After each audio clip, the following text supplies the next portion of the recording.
Olá, pessoal. Boa noite. Sejam bem-vindos à nossa live de hoje. Bom dia, boa noite.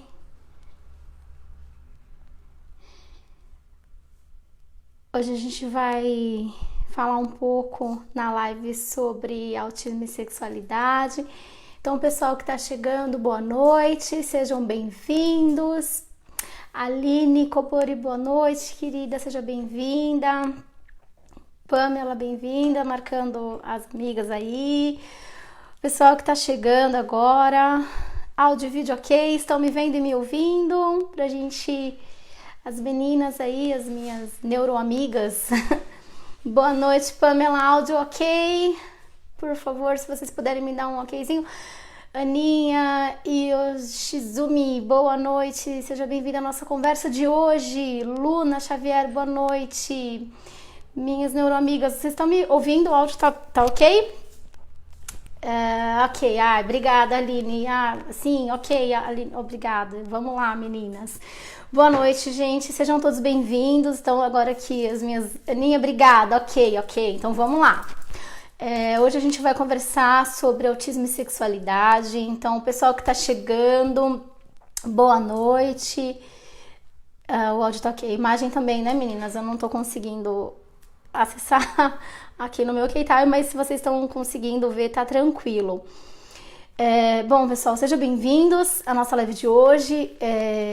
Eu vou me apresentar, sou Viviane, sou neuropsicopedagoga, atuo aqui no Japão com atendimento a crianças e adolescentes com transtorno, distúrbio, déficit de aprendizagem, num centro terapêutico aqui na região de Aichi-ken, Nishiuekinan.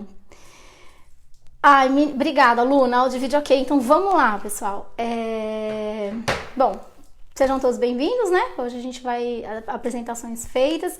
Hoje eu vou deixar só uma informação para vocês que, se vocês quiserem fazer dessa live um bate-papo, então com dúvidas ou que vocês tragam a vivência ou que já viveram, ou que já aconteceu, ou que já ouviu falar sobre esse tema, tá? Porque a gente não tem muita coisa escrita, muita bibliografia, muitos estudos, vamos dizer assim, relacionado a esse tema, até porque a sexualidade já é um tabu, né? Então, já por si só já não se tem muito material. E aí, quando se trata de crianças dentro do espectro, fica um pouco mais difícil. Então, hoje seria mais uma live de bate-papo, de conversa, de dúvidas, do que de informação. Apesar de que vai ter também, né? Mas a gente vai tentar fazer dela uma conversa, ok? Meninas, então hoje eu vou ler, né, os números que vão subindo, que eu não consegui ler durante a live, ok, eu respondo depois no inbox. Márcia Alquino, só crianças ou adulto também? Aqui no espaço que eu atendo são crianças e adolescentes, então é até 18 anos, tá? Então criança a partir de 1 ano e meio até 18 anos, né, que já tá aí na fase adulta, eu faço atendimento aqui. Para adultos realmente, né, que não tem essa especificação para frequentar esse espaço, aí é só como o atendimento realmente quando precisa, tá? Mas até essa idade de 18 anos vocês conseguem ter um acesso ao espaço onde eu trabalho, né, aqui. Então, acaba sendo um pouco mais tranquilo, mas para quem tiver também, vocês podem me procurar no inbox que a gente conversa para fazer orientação, sendo que se for necessário também, tá? Com um adulto, enfim, terceira idade, que aí já tá com alguma questão do desenvolvimento cognitivo, né, que já tá ficando mais ruinzinho por causa da idade também, eu também trabalho nesse sentido, tá? Ok, Márcia, Zico, bom dia, São Paulo, desejo uma ótima live para todos, obrigada, Zico, um abraço grande pro pessoal de São Paulo, minha terrinha. Sejam bem-vindos à nossa conversa de hoje. E hoje a gente vai falar então, vamos conversar aí sobre autismo e sexualidade.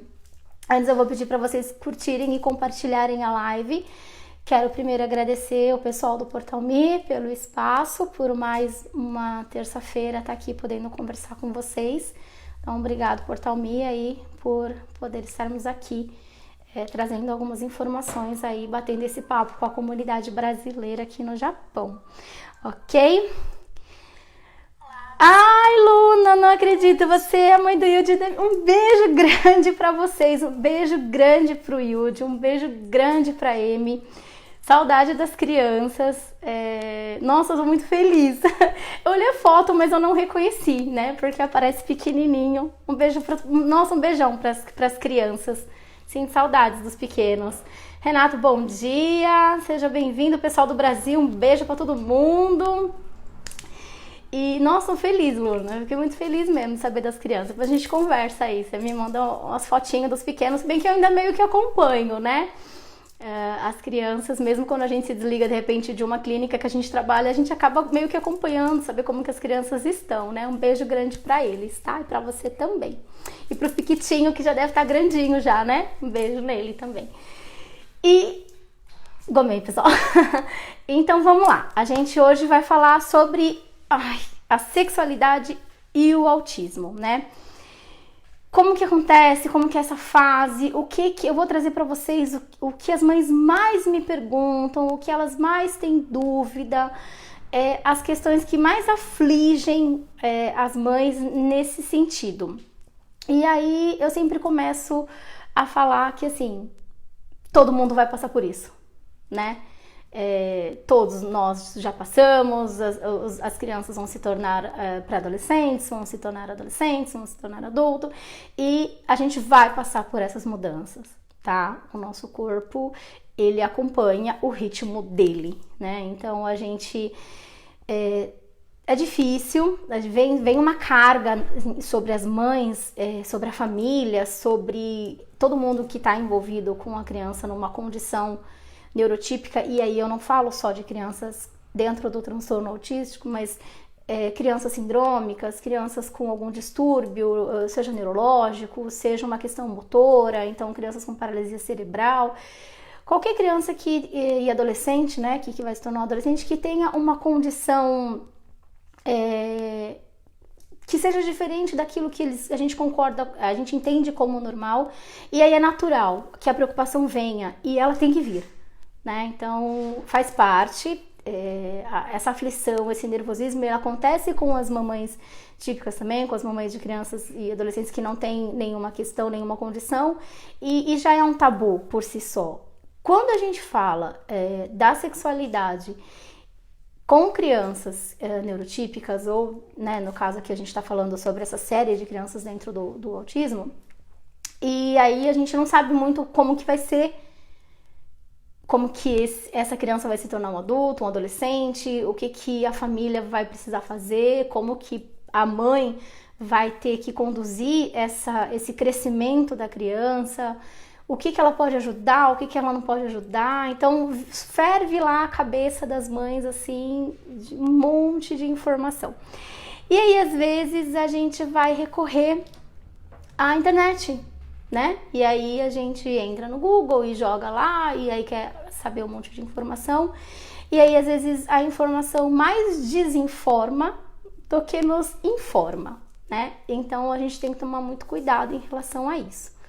A gente precisa saber filtrar as informações que chegam, quem está me trazendo essa informação, se essa informação é algo que me vem de uma fonte segura, de pessoas que já trabalham na área, que entendem e que sabem como acontece, ou se foi algum estudo que foi feito, porque dentro do autismo, como a gente sempre falou, né, é uma gama de informações, o que serve para uma criança dentro do espectro não serve para o outro, o que uma família passa não é o que a outra família passa, então a gente tem muitas diferenças, né, debaixo desse guarda-chuva aí, por isso que a gente tem a questão do quebra-cabeça, do laço, enfim, né, então é mais ou menos nesse sentido, porque é tudo muito particular, né? Então cada um reage de um jeito, cada um entende de uma forma, e o porquê, né?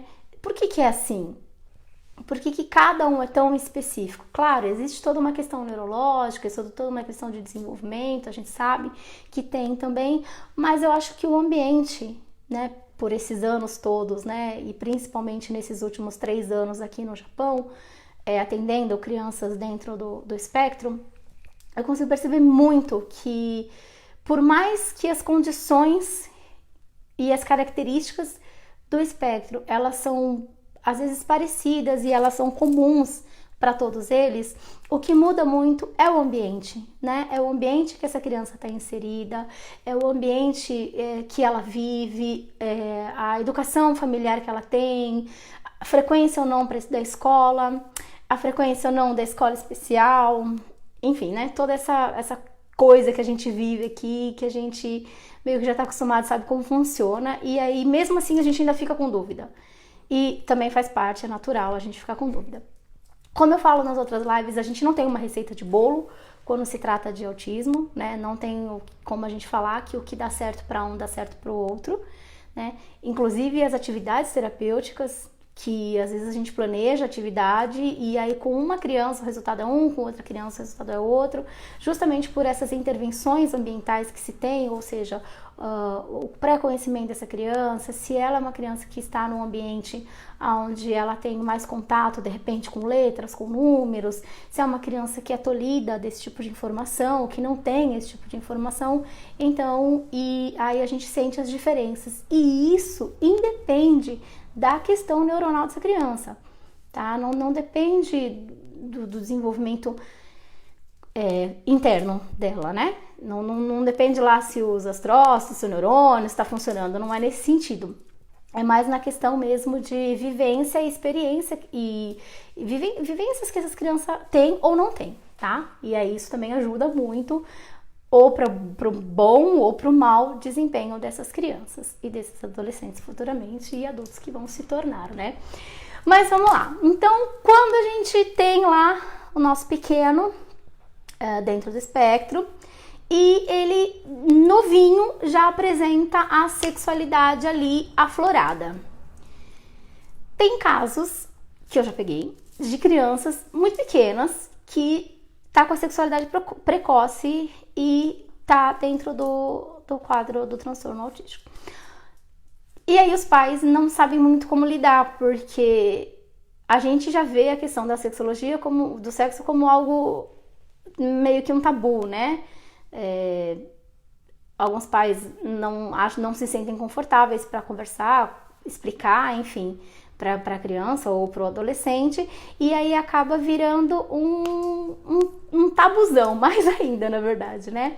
E aí fica mais difícil. Não é fácil para a gente conversar sobre esse tema com os adolescentes, né, sem nenhuma questão. Com os que têm é um pouco mais difícil, porém, eu sempre falo para as mães dos adolescentes, é muito mais que necessário, né? Se a gente precisa, sim, conversar sobre a sexualidade com crianças, com adolescentes, na verdade, né? Com adolescentes típicos, com os neurotípicos, a gente precisa mais ainda, a gente precisa orientar muito mais, né? Claro, a abordagem é diferente, a forma de tratar é diferente, por vezes um pouco mais lúdica, por vezes com muito, né? Muito mais paciência do que como se fosse um adolescente típico, mas a gente precisa sim dessa orientação. Por quê?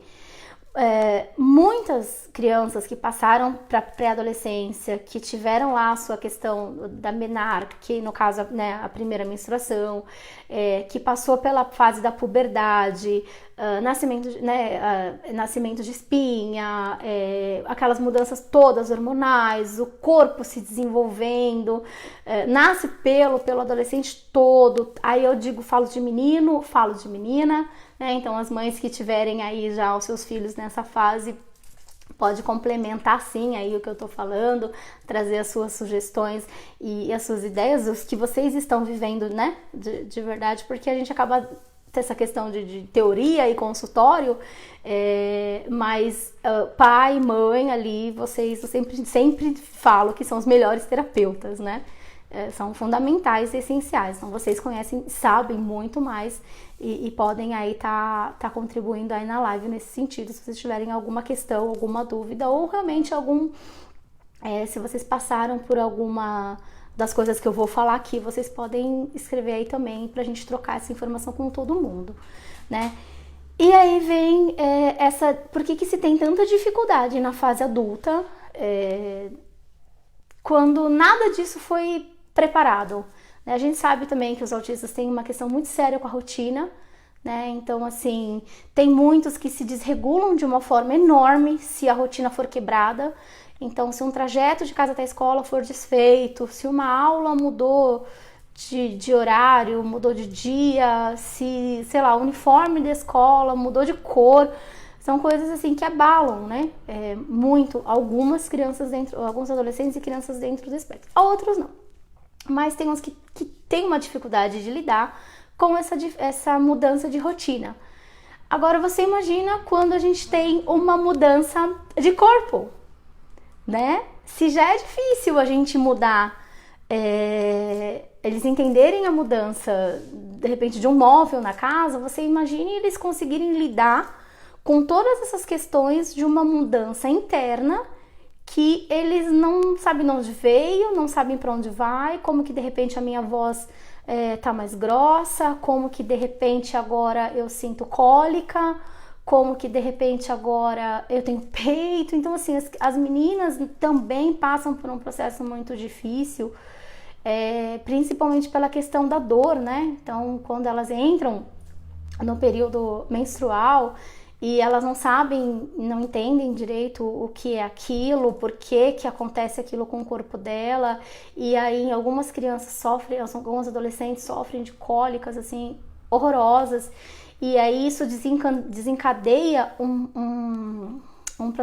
processo de agressividade muito grande, porque principalmente aos não verbais, né? Eu aqui também cheguei a atender adolescentes que acho que estavam no coco, né? Que a gente usa, as meninas usam esse uniforme que é a saia e a meia, né? E aí num dos dias de terapia dessa adolescente, ela estava muito resistente de entrar na terapia, ela estava muito resistente de aceitar a atividade, ela estava muito resistente de tudo, né? E aí em conversa, a gente abriu a porta, eu chamei a mãe, eu falei, olha, eu tô tendo uma, né, não havia assim, o que tá acontecendo? Teve alguma mudança, né, nesses dias, porque ela tá com uma dificuldade muito grande de aceitar qualquer coisa. E aí ela tinha 16 anos, né, 16 para 17 anos, e aí ela me disse assim, então, ela tá naqueles dias, tal, e pra ela nada tá bom, ela tá nervosa mesmo, mas já faz uns dias e eu não sei o que é, né? A não ser o fato dela tá no período menstrual. Eu falei, tá, tudo bem, a gente sabe que a gente tem a TPM, tem todas essas questões, e que toda mulher tem, e que a gente sabe que é um processo que faz parte. Mas não, assim, nada justificava a agressividade e o não querer que ela estava, né? E aí, durante a terapia, a gente foi meio que tentando fazer a intervenção, que, óbvio, né, é necessária. E aí, ela conseguiu expressar que ela estava com dores, que ela estava com cólica. E por isso que ela batia em todo mundo, que ela se batia, que ela jogava as coisas no chão. E só que como ela não conseguia nem pontuar, né, tipo mostrar onde ela estava sentindo a dor, era generalizado. Então ela extravasava aquela dor, aquela cólica que ela estava sentindo em todos os lugares, né? E aí, enfim, foi feito um trabalho com ela e aí a gente começou a entender o que estava acontecendo, e realmente ela estava num processo de cólica. E aí foi conversado com essa mãe, foi orientado para que ela entendesse aonde que dói. Então foi feito todo um trabalho para que ela apontasse a mão na barriga, para ela indicar que ali estava doendo. Como é uma adolescente não verbal, ela fala muitas poucas palavras isoladas, às vezes com sentido, às vezes só com uma ecolalia de fala, né, que é a repetição.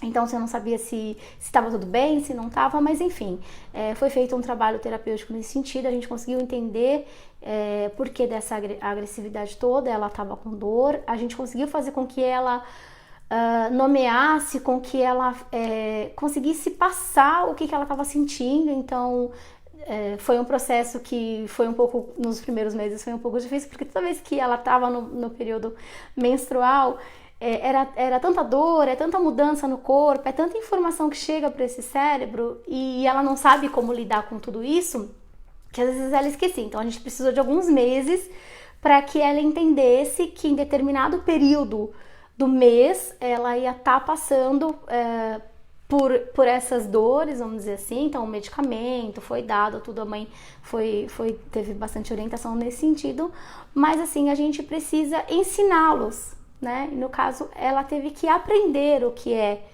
né, o que é a menstruação, ela teve que aprender o que é essa cólica, ela teve que aprender em qual período do mês. Então a gente pegou um calendário, fez meio que um calendário do ciclo menstrual dela, para que ela entendesse que de tempo em tempo essas dores iam voltar, ou esse desconforto ia voltar, pra gente até conseguir modelar o comportamento dela, porque tinha algumas sessões, né, mesmo dentro da terapia, e a mãe relatava muito que ela levantava saia, né, como aqui eles usam, levantava saia na escola, levantava saia no Jasco, levantava saia em qualquer canto, né, quando ela saía da escola e ela ia passear em algum lugar, ela sentia dor e ela levantava.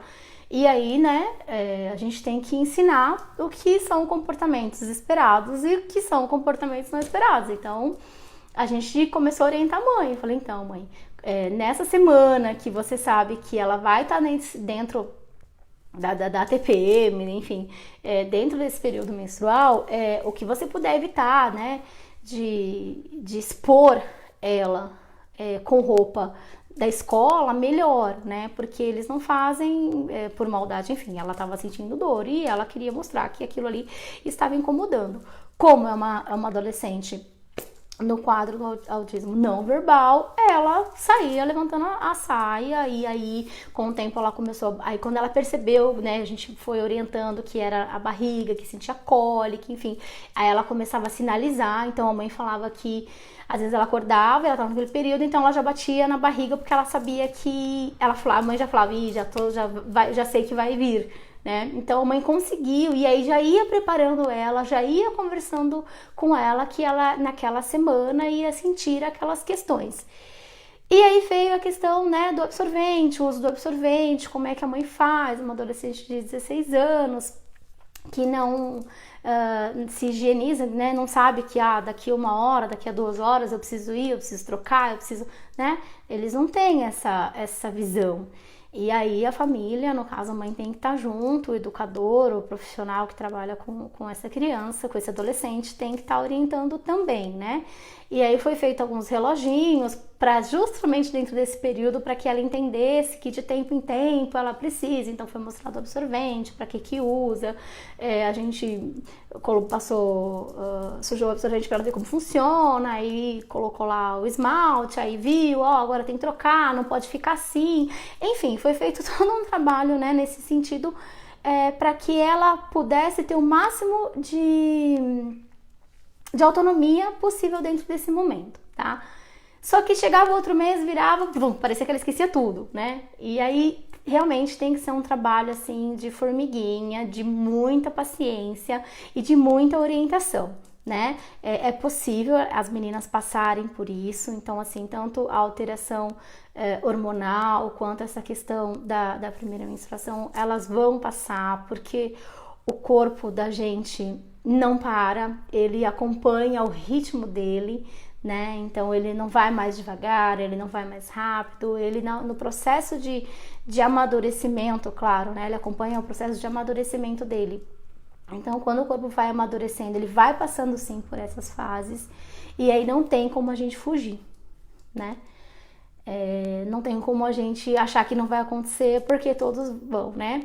Algumas crianças alguns adolescentes demoram um pouco mais devido ao uso de medicação, tá? Tem algumas crianças que estão com alguns pré-adolescentes, adolescentes que já estão aí com 13, 14 anos e que ainda não, né, as meninas não menstruaram, ou os meninos ainda não entraram na puberdade, ou ao contrário, tá? E aí a preocupação também é a mesma. Nossa, será que tá tudo bem? Será que tem o hormônio tá desregulado? Que aí as mães já se preocupam com razão em todos os sentidos, quando está tudo certo, quando não está tudo certo. E aí a gente tem sim algumas questões de alteração por causa de medicamento, tá? Então depende do medicamento que essa criança toma, quanto tempo esse adolescente está tomando esse medicamento, o que ele tem ali naquelas bulas lá que vai alterar. Então às vezes o período ele se atrasa, né? Justamente pela medicação que está sendo tomada. Ou então, ao contrário, dependendo do tratamento que essa criança ou que esse adolescente está fazendo, às vezes começa aí o surgimento de pelos mais cedo, né? Que é a sexualidade precoce, já começa a questão do corpo, né? Surgir algumas questões corporais mais cedo do que o que se espera, né? Então a gente tem aí esses dois lados, né? Ou avança ou para, né? Ou é muito cedo. Então isso também, às vezes sim, né? Tem a ver a questão de medicamento. É preciso saber o que essa criança toma, desde quando que ela toma, quais que são os miligramas, enfim, para conseguir fazer um acompanhamento melhor, né? Aí o pediatra, no caso, o ginecologista, né? Caso a criança já está aí na fase da adolescência, 17, 18 anos, aí precisa, sim, desse acompanhamento médico, né?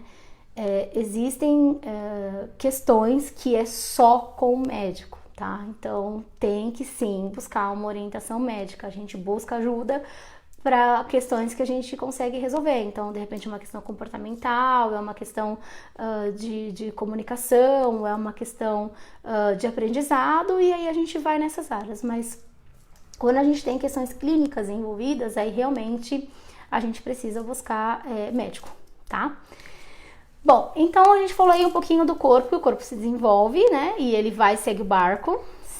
Se tá dentro do TEA, se não tá, se tem alguma questão de uma paralisia de corpo, se é uma paralisia cerebral, enfim, o corpo continua funcionando da maneira que ele funciona, e aí a gente não pode fazer muita coisa, mas a gente pode tentar ajudar, né? A gente pode tentar ajudar, a gente pode tentar fazer com que esse processo da puberdade, esse processo da sexualidade se dê de uma maneira mais tranquila, tá? Boa noite, Júnior. Boa noite, pessoal do portal. Sejam bem-vindos. Obrigada aí pelo espaço. Estamos aqui falando sobre sexualidade e autismo, falando sobre as dificuldades que algumas mães encontram e as soluções que também existem para esse tipo de questão, né?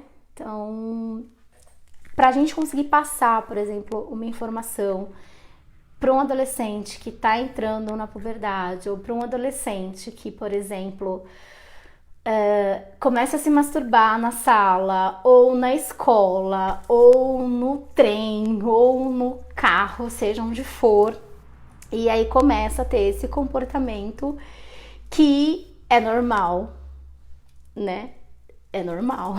Porém, a gente não se espera que aconteça, né, em locais impróprios. Então, a gente precisa entender que existem duas questões: a descoberta do corpo, né, o florescer da questão sexual é inevitável, né. Existem alguns estudos, existem alguns casos de alguns portadores de autismo que não têm essa questão da sexualidade aflorada, que assim passa por isso super tranquilo, vamos dizer assim, né? Não tem nenhuma dessas questões sexuais que precisa ser trabalhada nem nada. Então, assim, ele passa por esse processo, passa pelo processo da puberdade, passa pela adolescência, chega na fase adulta e tudo bem, né? Teoricamente não houve nenhuma intercorrência nesse sentido. Mas tem alguns adolescentes que trazem aí uma questão complicada, às vezes até um prejuízo social, né? Que são esses que acabam tendo esse comportamento que às vezes, né, deixa os pais sem reação, ou acontece na escola, ou acontece no trem, enfim, na rua, e aí ninguém sabe como lidar com essas questões, né? Não é fácil, a gente precisa orientá-los de uma maneira que eles consigam entender, né? Só que já é um pouco mais difícil para eles conseguirem entender. Mas existem sim formas e maneiras da gente conseguir ajudar esse adolescente a entender o corpo, tá? O primeiro é conhecer o corpo, né? Então a gente precisa dar ferramentas para esse adolescente, para que ele entenda o que é o corpo dele e para que o corpo serve e quando ele deve usar aquele corpo, tá? Tem mães que têm receio porque não sabe o que faz, porque o menino fica com ereção e aí começa a se tocar, começa a se mexer e a mãe fica sem graça e aí olha pro pai, não sabe o que faz. Aí tem mãe que bate na mão da criança, do adolescente, porque acontece também, a sexualidade precoce também acontece com bebês, com crianças de 3, 4 anos. Tem muita criança que se manipula, né? Muita criança pequena que se manipula e que aí os pais ficam um pouco perdidos porque falam, mas é tão novo, e aí já acham que está acontecendo outras questões. Né? Já chegam geralmente na terapia já com a cabeça fervendo, achando que tem alguém que está mexendo na criança, ou que o adolescente está sofrendo abuso por parte de algum colega da escola ou de professor, e aí já chegam com um monte de coisa na cabeça, um monte de informação e assim, perdidos, né? E aí a gente precisa ter calma, né? Parar, pensar, avaliar, entender direito como que está acontecendo, qual é o momento que acontece isso, né? Então, no caso dos adolescentes que se masturbam em locais públicos, né? Ou a toda hora, que a mãe já não sabe mais o que fazer, os passos, né? Perceber em que momento que isso acontece, ver quando que isso ocorre, com que frequência que isso ocorre, se tem alguma questão externa que faz com que esse comportamento apareça, né? Então, de repente, assistindo alguma, sei lá, no Brasil, né, alguma novela, aqui assistindo alguma coisa que passou no Netflix, ou vendo algum comportamento de pai e mãe, né? Ou de irmão maior ou irmã maior, enfim, tem que saber o que está acontecendo ali e por que ele desencadeia esse tipo de comportamento, tá? Dizer que está errado, outra dúvida e outra questão que muitas mães me falam. Eu posso falar que está errado? Eu posso falar que não pode? A gente pode até falar que é errado e que não pode, só que assim, entre o que a minha mãe fala e entre o que ela fala e o que eu sinto, né, é uma diferença. Então, por mais que a gente fala que é feio, que é sujo, que é errado, a sensação desse adolescente diz pra ele que é outra coisa, né? Então, assim, eles já têm uma dificuldade para entender todo esse barabará e essa bagunça que tá acontecendo dentro do corpo dele, dentro da mente dele, dentro de tudo que tá acontecendo. E aí ele tem um ato, né? Um ato de que aquilo é prazeroso, de que aquilo é bom, ele se sente bem. E aí vem uma orientação de que é feio, de que é sujo, de que é errado, fica muito mais confuso, né? Aí que eles não entendem mesmo. E aí eles acabam às vezes fazendo, né, o ato em si, a questão da masturbação em local público, em locais que não podem, ou na frente de pessoas, enfim, né? E aí gera aquela questão toda dentro da casa. Então, o primeiro passo é saber que isso aconteceu com todos, aconteceu conosco, vai acontecer com eles, independente se tem condição ou não, o processo do corpo vai falar mais alto e vai acontecer. O que diferencia? É a gente saber como lidar com isso e como orientá-los nesse sentido, tá? Então, assim, quando eu falo de educação sexual, né, de que é um tabu, a gente sabe que é difícil, tem mãe que chega pra mim e fala assim, mas como que eu vou falar sobre isso pra uma criança de 4 anos que se manipula 6 horas por dia, se deixar, por exemplo, né? A gente precisa falar, né? É fácil? Não é fácil. Porém, é preciso, porque se eu não fizer a minha intervenção, se a gente não preparar essa criança para que ela entenda que, ok, é bom, é legal, mas não é o momento e que isso não pode ser alimentado durante essa fase da infância, né? porque ela vai ter essa questão da sexualidade também, vai voltar lá na fase da puberdade, são questões pontuais. A gente precisa ter um olhar, né? Por mais que a gente entenda que faz parte do desenvolvimento humano, com crianças pequenas a gente precisa ter um olhar maior, né? Por quê? Porque senão, como elas não têm um entendimento disso e elas sabem que dá prazer, mas não sabem se podem ou não fazer, e a questão de uma outra pessoa tocar essa criança, né? Então a gente não sabe quem que tá com as crianças, a gente não sabe quem tá na escola, quem tá na creche, quem tá nos espaços que essa criança convive, a gente não sabe quem é.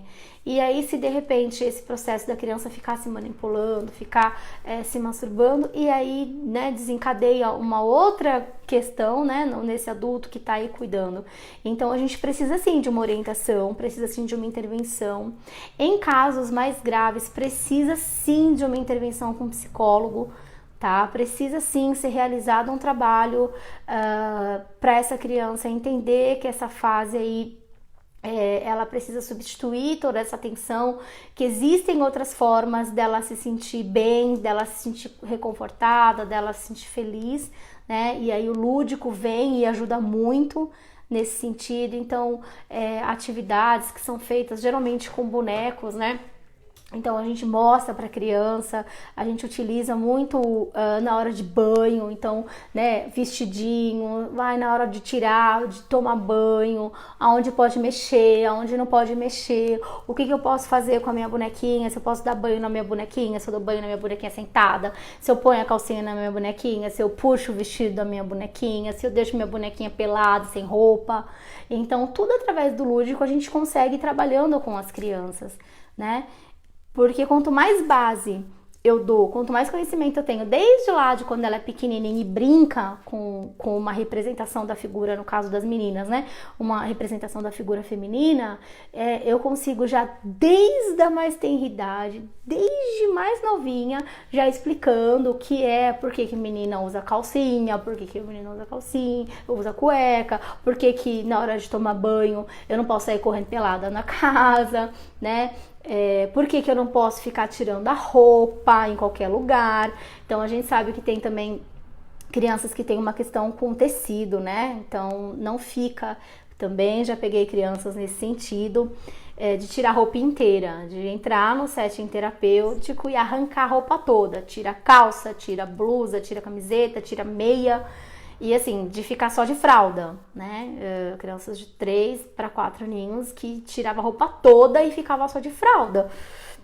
E aí saía correndo, gritando feliz da vida. Mas assim, as pessoas não andam pelada na rua, né? Não dá pra gente permitir que tire a roupa tudo bem porque ela tá incomodada com a roupa que ela tá vestindo.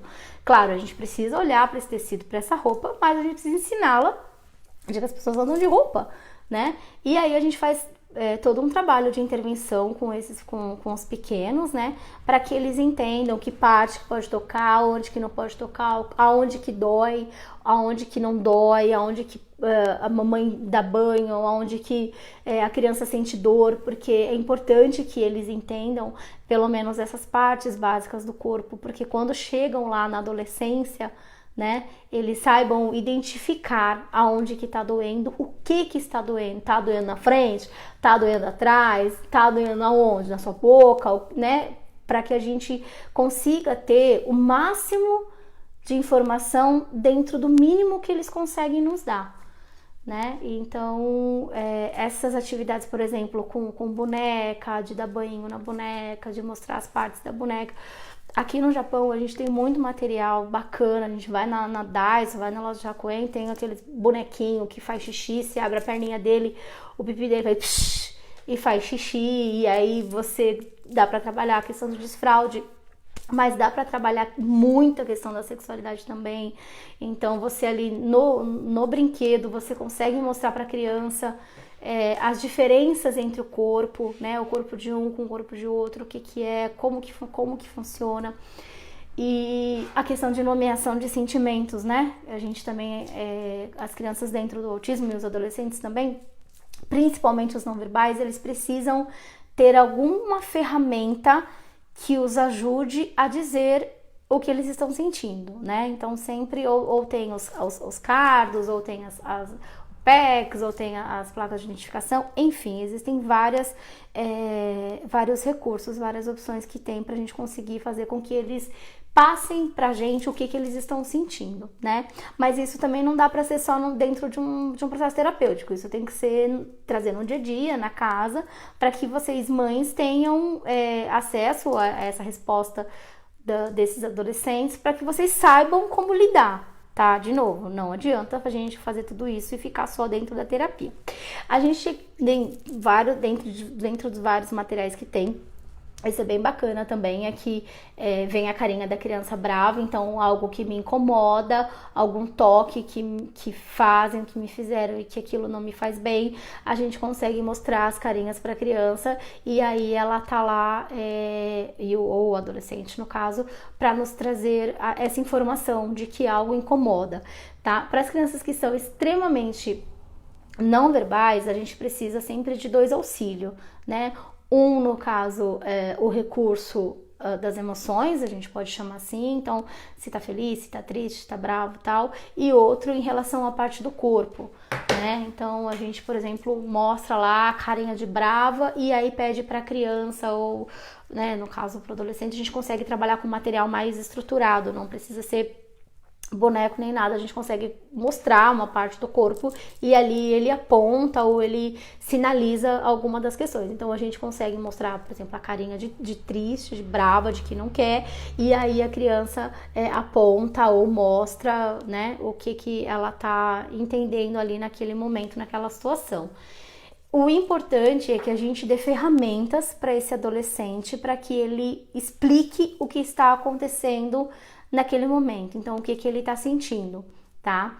Dentro dessa fase, a gente precisa ter um cuidado enorme com a higiene pessoal, tá? Então, assim, a higiene pessoal precisa ter um olhar, assim, enorme, tanto quanto a questão da masturbação, né? Que a gente acaba pensando só nessa parte e acaba deixando a questão da higiene íntima e os cuidados íntimos de lado.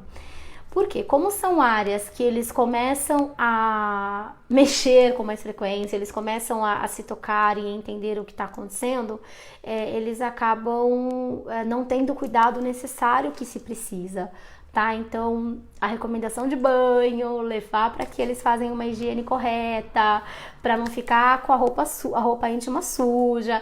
Então, isso os pais, né, precisam também ficar atento tanto quanto qualquer outra questão, tá? Porque senão essa criança vai desenvolver aí de repente uma infecção urinária ou alguma outra infecção por causa desse tipo de comportamento, tá? Então às vezes a gente acaba tendo uma questão, né, da sexualidade, ela vai me pontuando e vai me trazendo tantas outras questões, inclusive médicas, né, ficar com infecção, essas coisas, a gente sabe que não é bacana. Então precisa-se ter um cuidado redobrado com a higiene pessoal e os cuidados íntimos desse adolescente dessa criança que está nesse processo, e aí a gente precisa fazer algumas intervenções, tá? Porém, não é nada assim que não dê pra fazer, tá? É mais uma fase, né? Dentro do autismo, assim como das crianças típicas, a gente tem fases. É só mais uma fase que vai passar e que precisa também ter cuidados. O importante é não infantilizar esse adolescente, principalmente porque ele já tá numa outra pegada, vamos dizer assim, né? Eles já estão num outro processo desenvolvimento, apesar da condição, eles já estão com o corpo ali a mil, ele meio que não entende o que está acontecendo, mas ele sabe que está tendo uma mudança, e se aí a gente infantiliza esse processo, ou se a gente ou a gente abafa, faz de conta que não está acontecendo, fica um pouco mais difícil dele entender, e aí quando ele chega na fase adulta, ele vai levar muitos comportamentos errados, né, para essa fase adulta, e aí vai ficar muito mais difícil, né? Então, quando eles já aparecem com essa questão desde a primeira infância, vamos olhar, vamos ficar atento, vamos buscar ajuda sempre que necessário, vamos trabalhar essas questões desde pequeno, quando ele apresenta, né, quando já traz essas questões da sexualidade mais aflorada, né? Então vamos fazer essa energia aí virar para uma outra questão, vamos trazer essa energia para uma outra coisa, vamos trabalhar ela de um outro jeito, tá? E ensinar o que é adequado, o que não é, trazer as informações calmas, as informações precisas, né? Mostrar para eles como é o corpo, o que é o corpo, onde dói, como era quando é pequeno, como era quando tá agora, quem pode tocar, quem não pode. Então todas essas informações que a gente sempre vê e ouve falar com as crianças os adolescentes dentro do autismo, é importante que se faça, tá? Porque a gente precisa prepará-los para essa mudança, né? Porque ela é inevitável e ela vai acontecer, mas a gente tem que dar um suporte, né? E aí a gente usa livros, a gente pode usar, fazer uma encenação com boneco, com um teatrinho, ou trazer livros científicos mesmo lá, onde fala do corpo humano, o que é cada parte, o que é cada fase, como que funciona, e aí fazer a leitura e mostrar e pontuar para esse adolescente e dizer a ele os comportamentos que devem ser feitos ou não. Então, se o adolescente está lá no período lá que ele está se manipulando torto direito, no meio da sala, você pega esse adolescente, você leva ele para um banheiro, você leva ele para o quarto, você orienta seu filho, né? De que a sala, por exemplo, não é um local, a cozinha não é um local para esse tipo de comportamento, porque quando a gente barra e a gente fala que não pode, que é feio, que isso e aquilo, a gente só estimula esse tipo de comportamento e aí fica pior. Tá, pessoal? Então é isso, espero que vocês tenham gostado da conversa de hoje. Obrigada aí pela presença de todo mundo. Espero vocês na próxima terça, não na outra. A gente vai estar falando também vamos continuar com a nossa série sobre autismo. Vou pedir para vocês curtirem e compartilharem a minha página, NeuroKids. Um pessoal que ainda não conhece, vai lá, NeuroKids BR, acho que tá aí nos comentários. Curtam e compartilhem a página do Portal Me também. Curtam essa live, compartilhem para que ela chegue aí no maior número de pessoas possível, né? E se vocês tiverem alguma dúvida, alguma pergunta, vocês podem deixar no inbox que depois eu vou ler tudo aí. E alguém tiver alguma dúvida pode perguntar pra mim, que depois eu respondo, ok, pessoal? Então, obrigada, boa noite pra todo mundo, bom dia pro pessoal que tá aí no Brasil, boa noite, galera do Japão, um abraço pra todos vocês. Na próxima, não nessa terça, na outra, eu volto pra gente falar, pra gente continuar essa série aí sobre autismo, né? E vamos desvendar junto aí essa questão toda, esse quebra-cabeça aí fascinante, que é o mundo do TEA, ok? Então, um beijo pra todo mundo. Luna, que bom que você gostou. Um beijo muito grande, dê um beijo bem grande nas crianças. Gente, uma boa semana pra todo mundo e até a próxima live. Um abraço, pessoal.